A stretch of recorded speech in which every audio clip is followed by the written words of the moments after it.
J-1 avant le démarrage. Je viens de faire mon sac, ça y est, on va être autour de 9 kilos. Chaque année, j'essaye de réduire le poids et d'optimiser. Donc je pourrais vous faire une vidéo d'ailleurs sur le matos si ça vous intéresse. Assez content et en même temps un micro stress parce que sur la physique, j'espère que tout se passera bien. La météo surtout, parce que j'ai vu qu'ils annonçaient parfois on va dire les aléas que l'on ne maîtrise pas totalement. J'ai trop hâte de commencer quoi. C'est un sentier assez mythique, donc ça va être vraiment cool.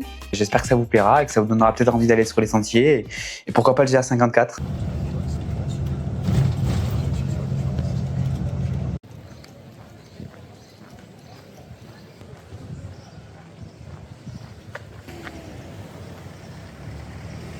Départ du GR54. C'est parti. Direction col de la Sarenne, 14,2 bornes. Ouais, ça commence direct dans le rouge. On reste 10 km avant le col de Sarenne. Je suis déjà dans le dur. Mais bon, c'est normal. Je pense que le corps, il faut qu'il s'habitue à porter une charge. Là, je commence à monter dans la montagne petit à petit dans le massif des Écrins. Mais plus on va monter, plus on va arriver vraiment sur des cols.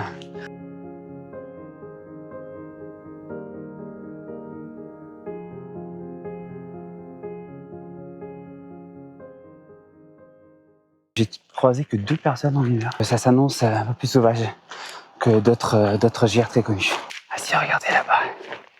Il y a quelqu'un sur le sentier finalement. Petit chalet. Je suis en train de passer sur la station Alpe d'Huez. J'aime beaucoup cette station de ski et c'est assez drôle de la voir l'été quoi. Col Sarenne, un peu plus haut là-haut.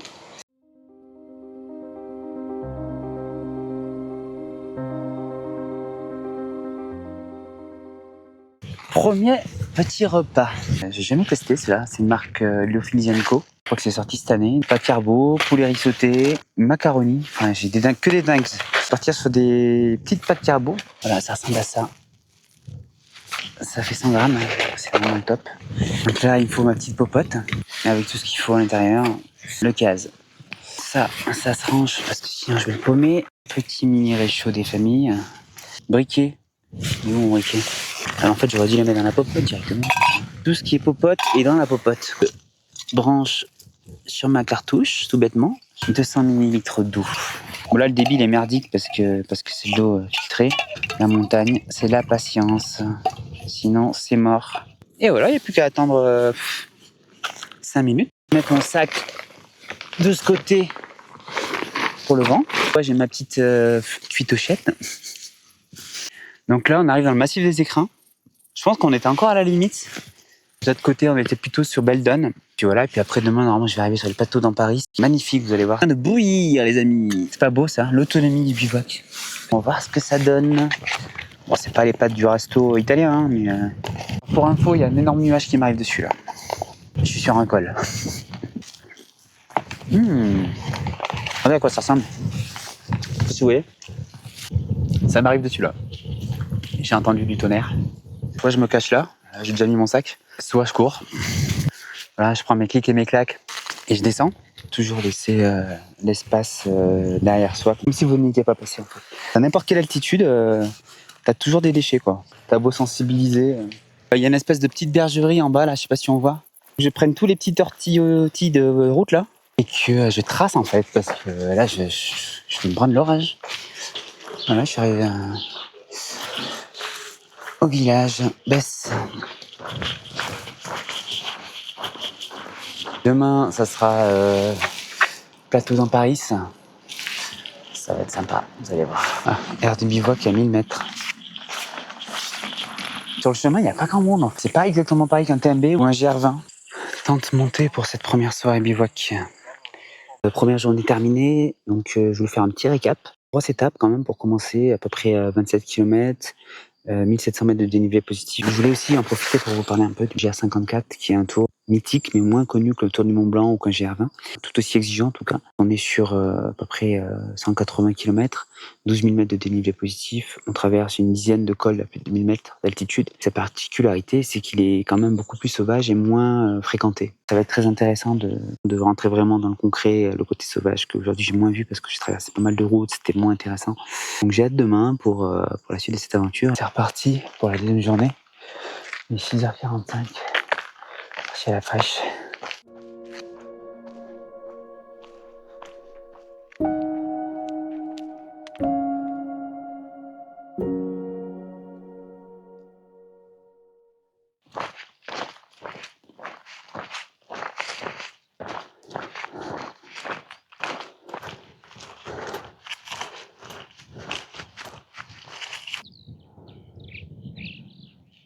On va voir la Meije ici, pratiquement 4000 mètres. À droite, là-haut, c'est la station des Deux Alpes. Il nous reste le Chazelet, 5,8 km.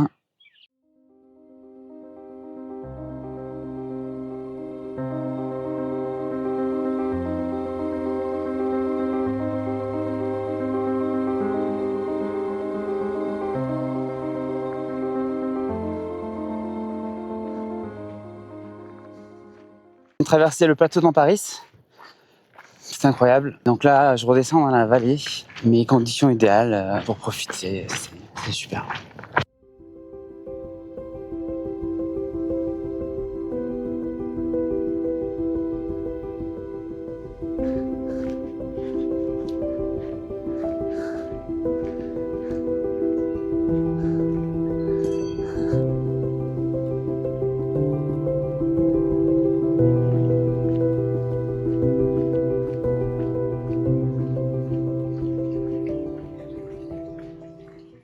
Je me suis pris un petit fromage local, évidemment, bon saucisson. Et des petits bonbons aussi. Bonne petite matinée là, bien avancée. Bon, derrière, toujours la Meije, qui m'a pas lâché depuis ce matin. Ça vaut quoi ce fromage là?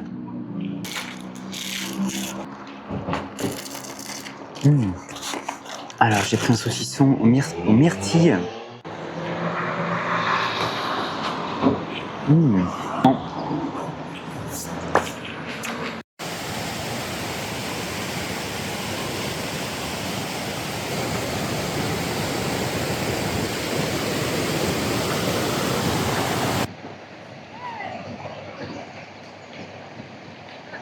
Je suis arrivé à la base, au lieu où je devais m'arrêter. Donc j'ai décidé de prolonger un petit peu vers l'Alpe de Villard-d'Arène. Je crois qu'il y a à peu près 2 heures de plus. Que du coup, je peux gagner un peu de temps sur mon planning de base.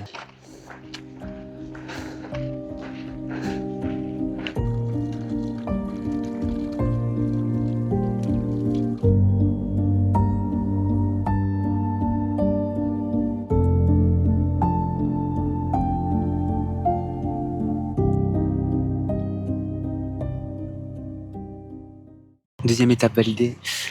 Un peu plus de 50 bornes là sur 2 jours. À traverser le plateau d'Amparis. Très beau petit village. Je me suis installé à côté d'un refuge. Et j'ai pu prendre ma douche aussi, une douche chaude, ça fait plaisir. Hier, j'ai pas pu me doucher à l'eau chaude, donc c'était un peu galère. Mais bon, ça fait partie aussi de l'expérience bivouac. Là, je suis en train de faire sécher mes affaires au soleil. Regardez-moi ce paysage.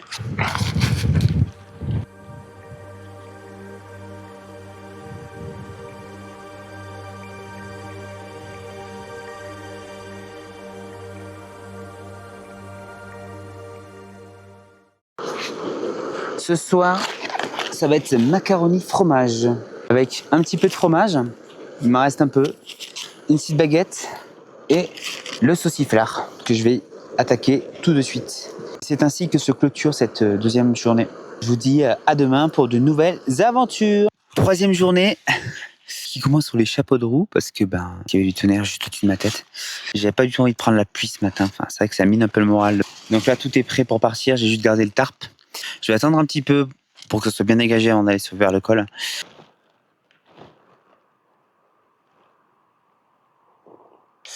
Donc c'est à peu près par là-haut le col. Et là, il faut que je passe aussi aller jeter mes déchets.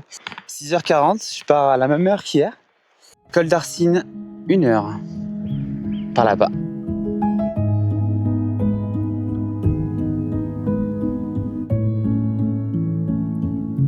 Nous voilà arrivés au col d'Arcine, 2348 mètres.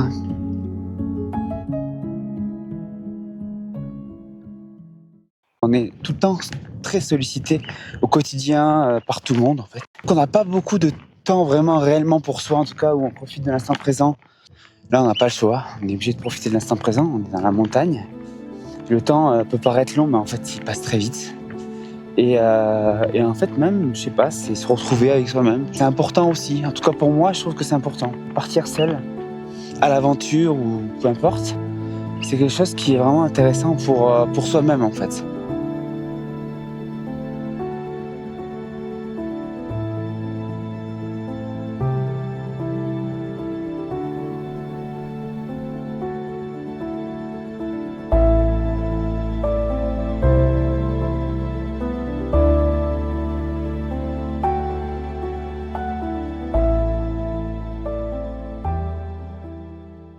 Antoine, qui vient de Quimper, hein.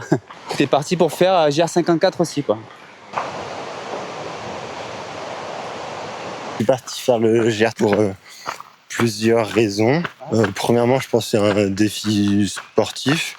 Chez nous, on n'a pas la montagne. Et donc, changer un peu de notre GR34. La deuxième raison, elle fait un peu le lien, c'est que j'avais envie de coupler avec mon quotidien pour revenir et encore plus apprécier les moments à la maison. Une autre raison, sans langue de bois, j'ai eu récemment un petit échec. Enfin, je voulais reprendre des études, ça ne l'a pas fait. Enfin, changer carrément d'orientation professionnelle, ça ne l'a pas fait. Alors pour justement prendre du recul par rapport à ça, pas me laisser abattre ou pas ressasser, il y a un livre qui s'appelle comme ça 10 bonnes raisons de marcher. Et après, je pense qu'il ne faut pas s'enfoncer là-dedans et marcher jusqu'à mourir, mais c'était une des raisons, l'envie de retrouver un peu goût, prendre du recul, être tout seul. J'avais vraiment l'envie de partir tout seul avec un sac à dos. C'est déjà bien. Voilà. Ouais. On verra pour la suite du GR. Merci beaucoup. Bon, on est sur le deuxième et dernier col de la journée. C'est aux alentours de 2400 mètres, 2500 mètres. Je suis en train de traverser la station de Serre-Chevalier-Vallée. Je suis à le sommet là-haut. Je suis arrivé au col d'Échaudat à 2500 mètres à peu près. Maintenant, c'est quoi? C'est Chambran. 1h30. Dans cette direction là-bas. Allez, maintenant, c'est que de la descente jusqu'à Valouise.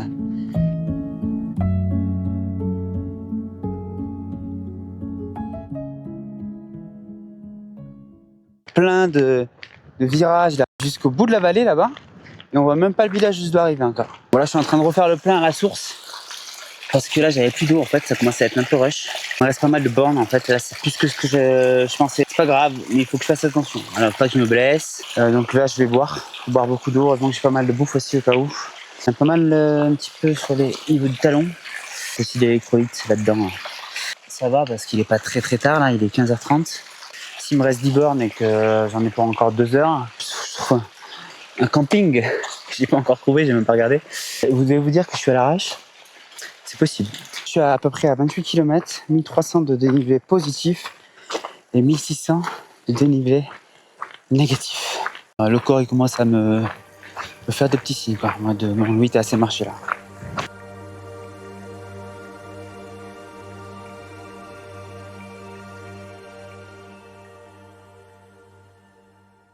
Bon mais je suis à 33 bornes, ça pique. J'aimerais bien voir le village en fait. C'est vrai que je le vois pas et c'est psychologiquement un peu dur là. Je vois enfin le village où je vais arriver. Là-bas, là, il faut que j'aille tout au fond, là-bas. Allez. Et le dernier panneau de la journée. Vous savez ce que c'est le plus dur là actuellement? C'est qu'il y a des panneaux chambre d'hôtes partout. J'ai juste envie d'une chose. C'est de me péter un lit quoi. Mais non, je vais au camping. Voilà. Je suis en train d'arriver. Putain. Je vois un panneau, il y a marqué ça. Pizza importée. Je vois des pizzas partout là. Oh là là, je n'en pouvais plus de cette journée interminable. Voilà la récompense qui fait super plaisir, franchement. Après une journée de malade comme ça, je peux pas rêver mieux.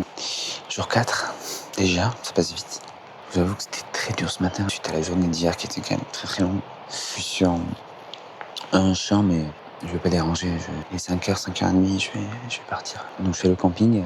Ils avaient plus de place, donc ils étaient un peu attristés. Super sympa, ils m'ont dit que je pouvais aller me doucher. Ils avaient un restaurant, je peux me faire une petite pizza. Après je suis parti, je me suis installé là entre 23h et 5h du matin quoi. Merci pour la routine du matin.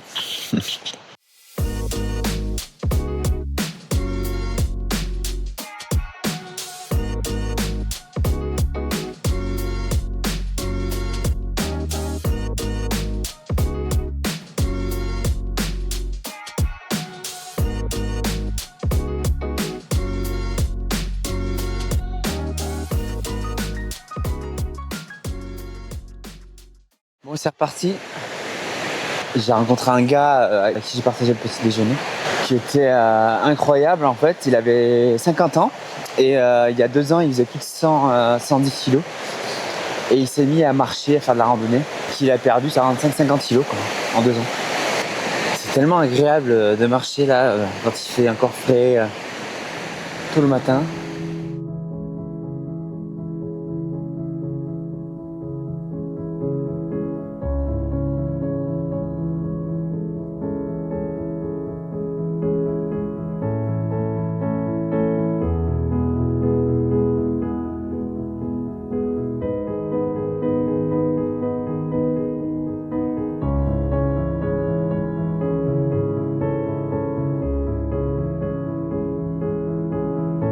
Le col, c'est là-haut.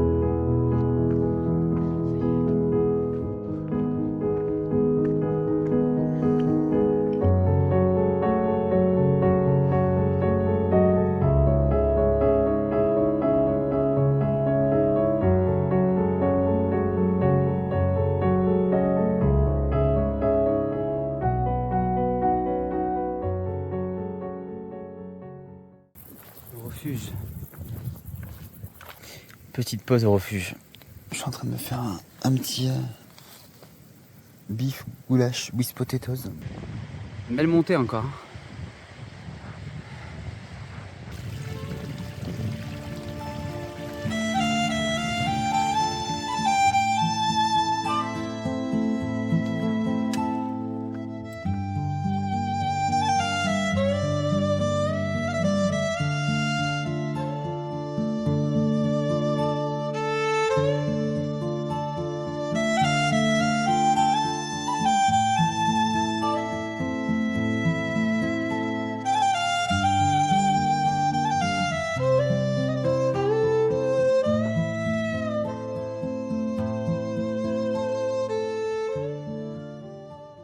Quatrième col de la journée, il m'en manque encore un dernier, un 5e col. Il est 19h et il n'y a plus personne en fait. En plus la lumière elle est trop belle, regardez. Je trouve de l'eau parce que là je suis à sec. Peut-être de l'eau tout au fond là-bas, donc je vais aller voir. Il y a de l'eau. Demain il y a des risques d'orage, donc je préfère en fait passer tous les cols dans la même journée. 5e col les gars.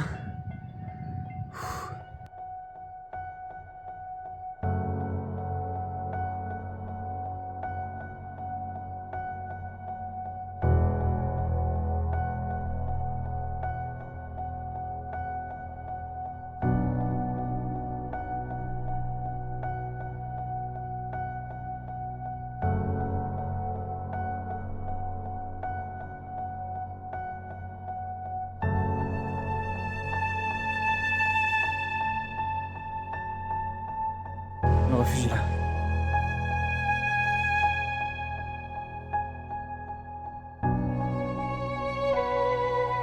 C'est ainsi que s'achève cette journée incroyable. Au 5 col, on va l'appeler. Jour numéro 5 qui démarre. Là, je me dirige vers le prochain village qui est à encore 2-3 heures de marche. Hier, c'était une journée incroyable. Tout hier soir, c'était génial parce que j'ai pu retrouver mon compatriote Antoine que j'avais pas vu depuis 2 jours. Ce matin, j'ai pris le temps. Je suis quand même parti vers 7h30, 7h45, ce qui est entre guillemets plus tard. Prends mon temps aujourd'hui. Journée cool.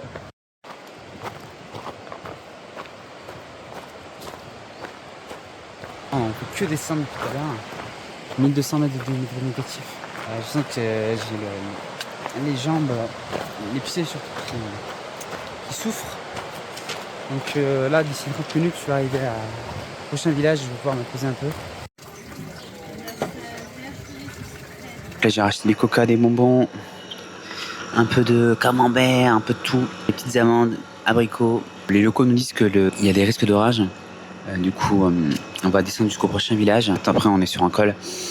Et on va plutôt faire ça demain. On va pas prendre le risque de le faire ça aujourd'hui, je pense. J'ai croisé Antoine hier soir au refuge. On a fait un petit bout de chemin ensemble aujourd'hui. Et là, on vient de se quitter. Le temps est en train de se gâter. Donc j'arrive à Villa-le-Biard dans quelques minutes au camping. Je vais pouvoir me poser. J'arrive au camping, les eaux douces. Bon, ça y est, je viens d'installer ma tente. Journée pas très intéressante, surtout de la descente. j'ai le temps d'aller me poser, d'aller prendre une petite douche. Demain, ça va être très très cool aussi. On va passer par l'école. Après-demain, ce sera la fin. 6e jour. En pleine forme aujourd'hui. Je me suis bien reposé hier. J'ai rechargé les batteries. J'ai pas pris le temps pour moi. Puis je l'essouffle. C'est là où on doit se diriger ce matin. C'est un petit peu de feeling aujourd'hui au niveau du lieu de fin. Mais en tout cas, je sais qu'il faut que je me rapproche au mieux du lac de la Musielle.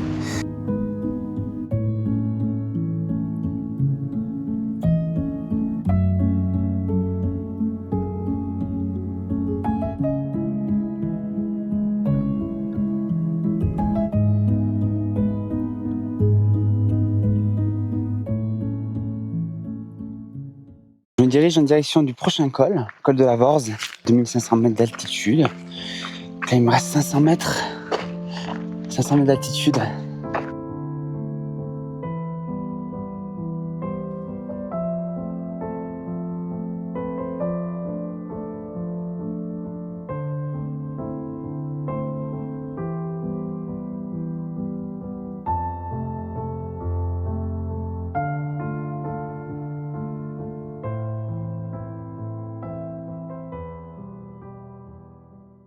J'ai un orage qui est en train de m'arriver dessus là. Du coup là, je suis en train d'accélérer vraiment pour finir cette descente qui est infinie. Donc là, il faut que je descende dans la vallée là. Les amis, il a fallu que ça arrive. Je me suis mangé un énorme orage. Ça glissait, enfin, c'était l'enjeu en fait. Il avait annoncé à 15h, il est midi, ça s'est déclenché à midi 20 quoi. Je viens de faire ma petite pause au village pendant que l'orage était en train de passer. Il pleut plus, donc je continue vers le prochain col. Je vais me caler dans la vallée derrière pour ce soir, pour être au pied du col de la Muselle. Je viens de monter un col à la vitesse de la lumière parce que je suis entouré de nuages très très noirs. J'arrive au col. J'étais en face là-bas ce matin.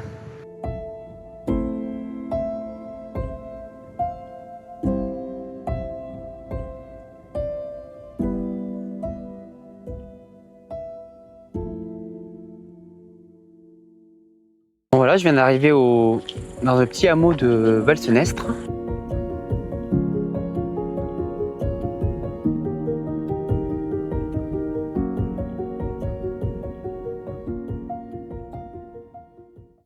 Demain, c'est la dernière journée.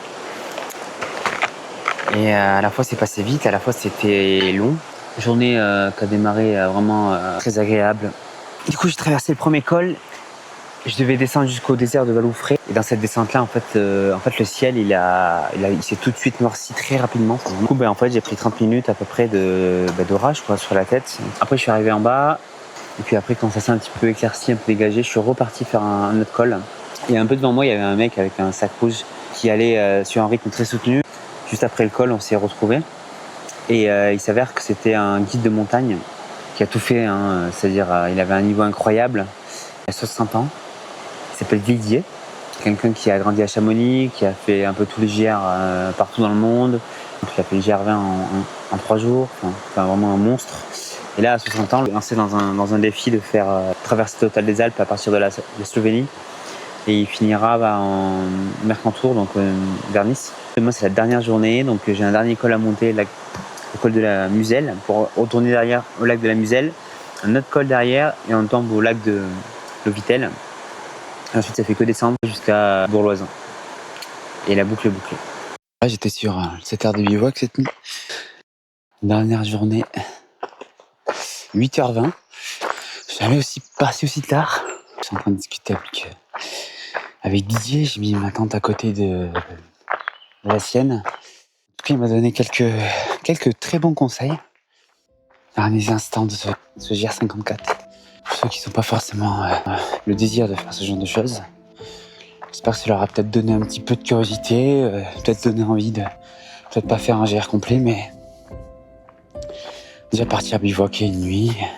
Je conseillerais à tout le monde de vivre ça. Enfin, la plupart d'entre nous, on vit dans des villes. On part en vacances dans des hôtels, des villes. Enfin, on coupe jamais vraiment avec la foule, le monde. Ici, on se reconnecte. On se reconnecte vraiment avec soi-même déjà. se reconnecter avec la nature, parce qu'on est entouré de la nature tout le temps. C'est de s'adapter à elle. Voilà, quand elle nous crache un orage sur le visage, ça veut dire que on n'est pas les bienvenus à ce moment-là. Quand on nous crache un beau soleil comme ce matin qui est en train de sortir, ça veut dire viens, je t'accueille sur mon col. C'est parti pour cette nouvelle étape. 900 mètres de dénivelé là. C'est le col de la Muselle.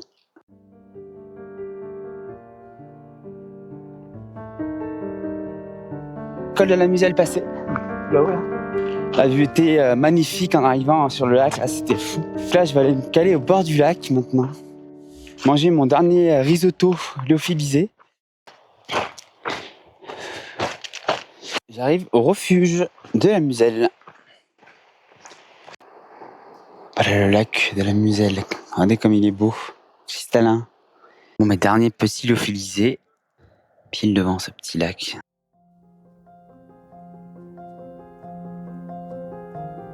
Avec un dernier col.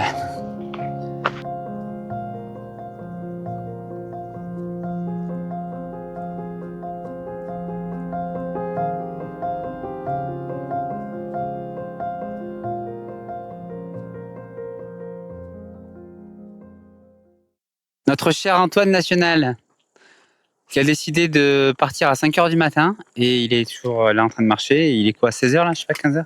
Mais tu me manquais trop, du coup, on s'était pas vraiment dit au revoir. Je me suis dit que j'allais te rattraper pour finir. Journée très longue, et là, au final, des paysages de dingue.